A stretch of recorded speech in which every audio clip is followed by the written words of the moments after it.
Right now at 6, a landmark decision from the U.S. Supreme Court with major implications for how cities address homelessness. It's going to save lives. The homeless community is in fear right now of that they're going to start being arrested and going to jail.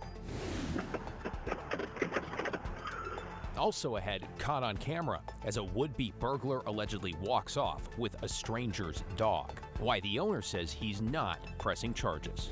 Plus, the local school board chair accused of using students to benefit her own business. I think that there would be a lot of people very angry about that. And we're just hours away from a major I-5 shutdown. What you need to know now to avoid getting stuck in the gridlock.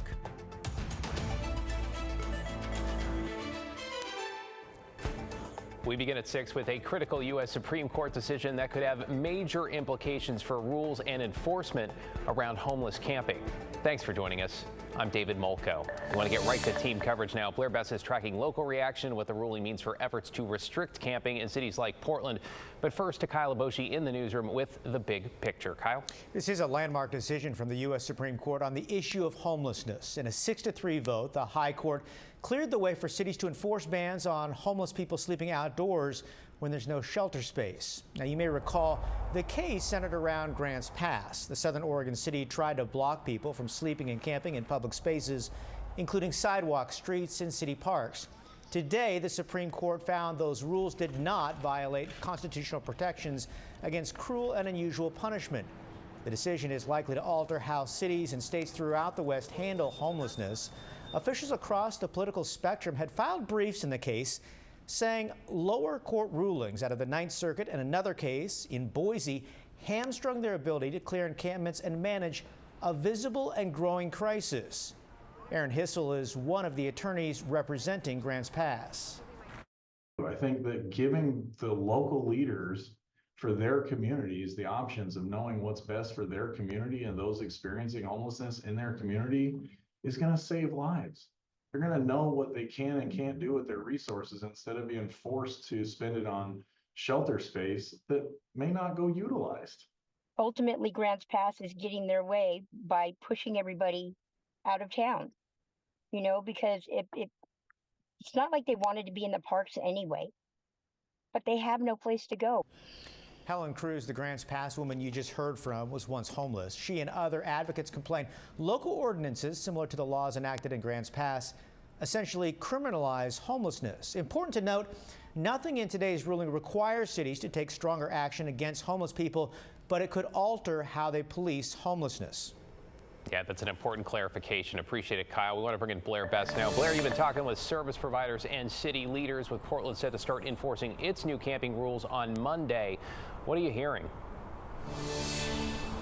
Well, David, many people have been waiting for this decision to drop for the past couple of weeks now, and they're not surprised at how the Supreme Court voted. But while this decision won't have any immediate impact here in the streets of Portland, many see this as the first step towards potential long-term change. Early Friday morning, the U.S. Supreme Court decided punishing people for sleeping outside when there is nowhere else to go does not violate the Constitution, a move one might think would radically change how Western cities respond to the homeless crisis. But not exactly, especially here in Portland. We still have to comply with the state law. That state law is House Bill 3115, requiring Oregon cities to create their own rules around homeless camping, and they must be reasonable, taking into account available shelter. Then the question for the legislature is, do they then want to revise or get rid of House Bill 3115? A Portland City Commissioner and mayoral candidate Rene Gonzalez says if elected, he would push the state to be more in line with the Supreme Court ruling. Huge problem for the city of Portland. Really need Governor Kotek and the state legislature to fix their mistake here. It doesn't appear Governor Tina Kotek will be doing that anytime soon. Her office sent KGW the following statement Friday, saying, regardless of the court's decision, we must do all we can to address homelessness. This includes addressing the primary driver of homelessness, homelessness, our lack of affordable housing. A Portland City Commissioner and mayoral candidate Carmen Rubio, recently endorsed by Governor Kotek, held a similar stance, saying in part, quote, "We must continue to think big and keep stepping up housing production." But some homeless advocates who work in Portland's Old Town neighborhood believe the Supreme Court ruling will eventually harm those living on our streets. We do see this as like the first chipping away at the rights that we've worked so hard for. We still have a lot of people in our community who are suffering. It's just furthering the criminalization of poverty. It's a continuation of the war on the poor, and we're only going to see this get worse until we make changes to our socioeconomic system. I think we need to work together to find humanitarian outcomes that serves everyone's interests, including people like Charles. I'm a veteran, and I didn't fight for that. In a tent on the sidewalk with nowhere else to go. I'd like to see Clarence Thomas out here for a little while and see, how he feels about that. Now, this Supreme Court decision comes just 3 days before the city of Portland is set to enforce its ban on homeless camping, which follows state law, meaning that homeless people sleeping on our sidewalks could face jail time if they refuse the offer of shelter. However, if there is no available shelter, well, we could just see more of the same, unless there are changes to that state law. More on all of this coming up tonight at 6:30 on The Story. David. Thank you, Blair. Appreciate the context and perspective there. In your headlines this evening, 2 men are dead, and Portland police are looking for the suspects in 2 shootings over the past 24 hours. The first was around 8:30 last night at the North Prescott Max stop on Interstate Avenue. The victim had died by the time officers arrived. Then, a few hours later, police got a call about another shooting, this time in Southeast Portland's Lentz neighborhood. Officers say they found a man dead near 82nd and Woodstock. So far, there's no description of the suspects in either of the shootings.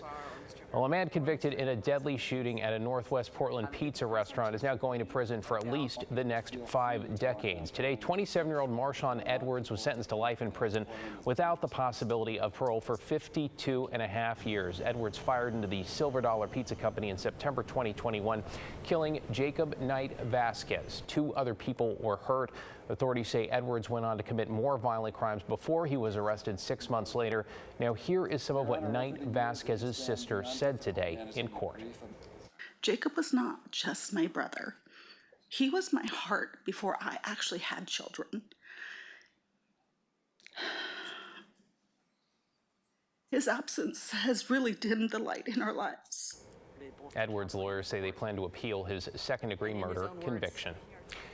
In the Gorge, it looks like the Hood River Bridge will remain closed until at least Sunday after a semi-truck crash shut it down. Officials with the Port of Hood River now saying an excavator on a truck hit part of the bridge structure Thursday. The port says it's working with an engineering firm on repairs and plans to have the next update after a meeting on Sunday morning. That is an update. That's not necessarily an opening. For now, that means drivers will have to head either to Cascade Locks or the Dalles to get across the Columbia.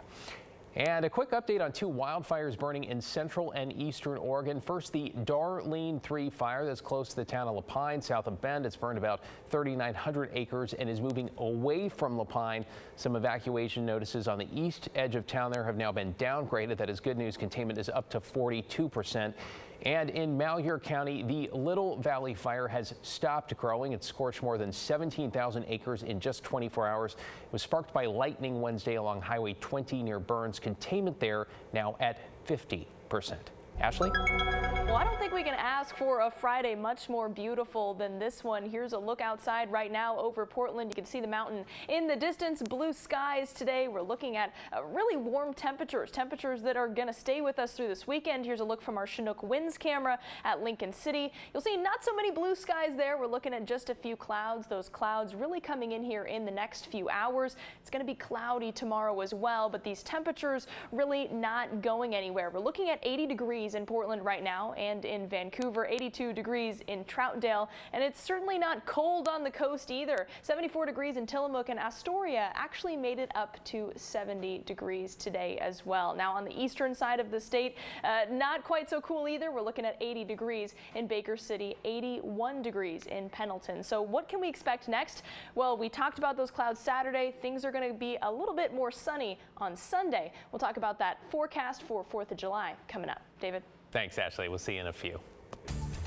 All right, to a breaking traffic alert because we are just under 3 hours away from a 4-mile shutdown of both directions of I-5 through Southwest Portland, one that is going to last the entire weekend. Catherine Cook is live near Southwest Barber Boulevard working to get the word out. Catherine? David, this thing is going to impact a lot of drivers. Starting tonight at 9 p.m., I-5 will be closed both north and southbound from Terwilliger Boulevard to Capitol Highway through Monday morning at 5 a.m. The reason is right behind us. ODOT is replacing the 26th Avenue overpass. They've been building this thing from the ground up. In fact, you can see the support structure is already done. Now with this closure, they're going to be able to put on the deck and then pave the thing. I want to show you a better look at the actual closure. Heading south on I-5, the interstate will close from the Terwilliger Boulevard to Capitol Highway. Northbound, it'll close from Barber Boulevard to Terwilliger. Besides that main closure, several on-ramps will be closed beyond the 4-mile stretch. Southbound, that includes the I-5 Harbor Drive on-ramp and the 405 interchange to I-5. Northbound, closures include the Spring Garden Street and Capitol Highway on-ramps, the 99 and Barber Boulevard on-ramps, and the Haynes Street and Cruz Way on-ramps. ODOT says their focus on this project, that 26th Avenue overpass, is a high-traffic spot built back in 1959. It's reaching the end of its useful life. It's old, it sees 100,000 cars a day, and it's not seismically resilient as we want our system to be, and it needs replacing. And again, that stretch of I-5 will close tonight at 9 p.m. and then reopen Monday morning at 5 a.m. But there are ways around it. You're encouraged to take 205, 217, 99, and 26. Just definitely plan ahead for this one, David. Back to you. Yeah, funny how one small overpass could have such a big impact. Thank you, Catherine. Okay, you know, we realize we just threw a lot of information at you, a lot of names and exits and numbers. If you'd like to take a closer look at the maps, it's really the best way, or read more about the closure and the detours. Again, until Monday morning, you can get a second look right now. It's up for you at KGW.com. Now at 6, a Portland man is hoping for help finding his dog after he says someone stole it while casing his neighborhood. You can see here on Ring camera video, the suspect tries to break into 2 homes before he ends up snatching one of the homeowner's dogs, a Shih Tzu named Banjo. This is early Thursday morning in Laurelhurst. The owner says he thinks the man recorded on video wasn't kind of in his right mind, so he has no intention of pressing charges. I already felt violated enough when I found the backyard in disarray.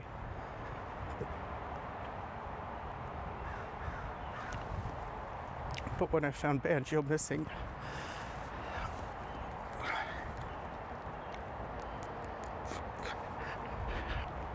I have no words. Yeah, you really feel for him there. Matthew Davis says eyewitnesses told him they saw the suspect getting on bus number 19 headed toward Gresham. Anyone with information about the man or Banjo's whereabouts should contact Portland police through their crime tip line.